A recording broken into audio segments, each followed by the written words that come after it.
just upped the ante in the political impasse in Gambia. Hereby declare a state of public emergency throughout the Islamic Republic of the Gambia as the situation exists, which, if it is allowed to continue, will lead to a state of public emergency.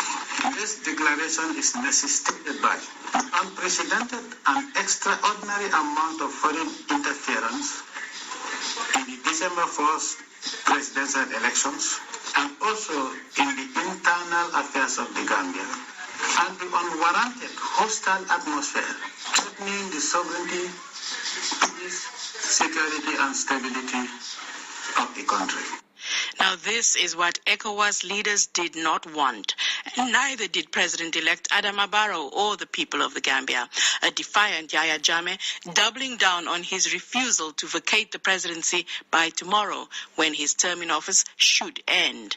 Umaru Fofana is in Banjul for the BBC and is on the line now. So what does the state of emergency mean, Umaru? What more can you tell us?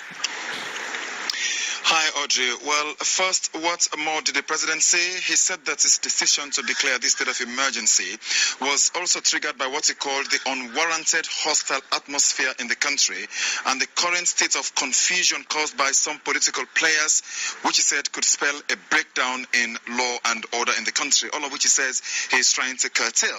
Now, what could this mean additionally? Even though the president said that civil liberties would be respected, this essentially means the curtailment of those freedoms, such as gathering of large crowds. All of that should fall within this category. Are there any specific conditions, like a curfew, a nighttime curfew, anything like that? So far, they've not fleshed out anything yet. All that has happened is Parliament has approved of this, and the President's APRC party has a huge command in the House. So they have endorsed this, but the details and specifics have not yet been given. But the President has ordered the security forces to ensure that they they control law and order throughout the country, and he emphasized on that. Did this come as a surprise? Well, in a way, not quite, because there had actually been rumors before he eventually made the declaration that this was in the offing.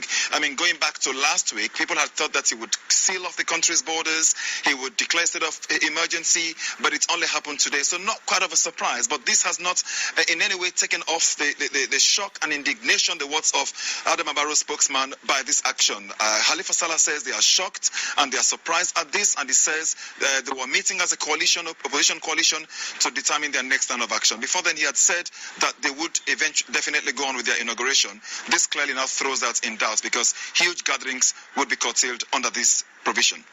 And Nigeria, the army has let it known that it was dispatching a naval vessel to Gambia. Are people now worried that military intervention is actually inevitable?